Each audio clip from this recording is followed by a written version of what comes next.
Àníkẹ́ o, Àníkẹ́ ní sọdún ọjọ́ ìbílẹ̀ ní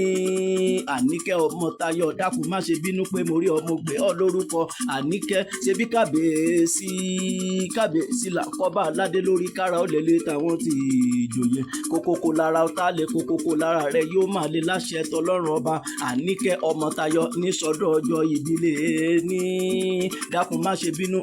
ṣe bínú pé mo rí ọmọ pé ọ lórúkọ tẹ́tí bẹ́ẹ̀ lè jẹ́ kó máa gbọ̀n ẹnu mi ìwọ lọ́mọ alágogo àjìlù gbọ̀ngbọ̀n lórí ara wọn Àníkẹ́ ṣebí ìwọ ni ìwọ lọ́mọ búure láàrin ìkan ò gbọ́dọ̀ jù kan ṣebí ìwọ ni ìwọ lọ́mọ rìn lẹ́gbẹ́ bẹ́ẹ̀ náà ẹgbẹ́dún ẹgbẹ́ òkúkú dùn ọ rárá akọ ló ń fi wọ́n ṣe nílé bàbá tó gbé bí ọlọ́mọ Àníkẹ́ ní sọdún ọjọ́ ìbílẹ̀ ní ọmọ bàádù ni ọ nílé bàbá tó gbé bí ọlọ́mọ dúdú lẹ́gbọ́n pàlàbúrò gbogbo wọn Àníkẹ́ eléèléni February 17, 2025 ó tún rántí ọjọ́ tí ìyá àti bàbá rẹ̀ tó gbé bí ọlọ́mọ àyùnbọ̀ lọ́wọ́ yẹnu wàá máa lọrẹ wàá máa bọ̀ ọ̀rẹ́ láṣẹ tọlọ́run ọba ẹni bá ní òkú onítàn ló dídé bá mọ́ láyé ó gbó bí ewé olúgbogbo ṣe ń gbó nílé ayé ó gbó bí ewé olúgbogbo ṣe ń gbó lọ́jọ́ kìnìún àná Àníkẹ́ ọmọ Táyọ̀ tẹ́tí bẹ́ẹ̀ lè jẹ́ kó máa gbọ̀n ẹnu mi tán bá níta lónìí máa kí ọta lónìí máa gbé ọfọdọ ọjọ́ bíi tọjọ́ tèé ní ọmọ rẹ ọmọ wù mí Adéyẹmí Balikis ọmọ wù mí ọmọ tó dúdú bíi kóró ìsìn ọmọ tó dúdú bíi táyà ọkọ mọ́tò òun ló ní kí n máa kí ìyá òun wúrà òun Àníkẹ́ ọmọ Táyọ̀ fọdọ ọjọ́ bíi tọjọ́ tèé ní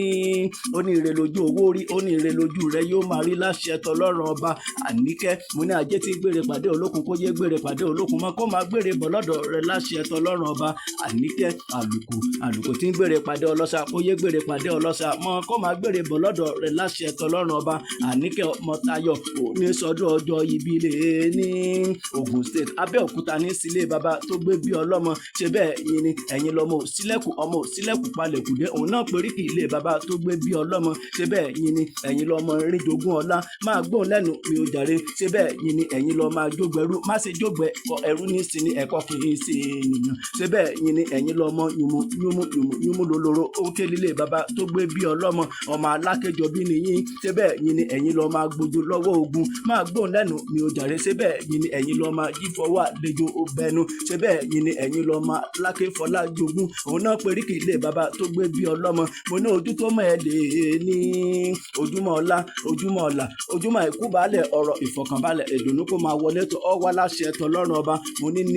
níre là ń sọ̀rọ̀ atare níre náà máa sọ̀rọ̀ rẹ láṣẹ tọlọ́run ọba iwájú lọ pa ìbìtì yíká iwájú lọ á máa lọ láṣẹ tọlọ́run ọba Àníkẹ́ ọmọ Táyọ̀ happy birthday to you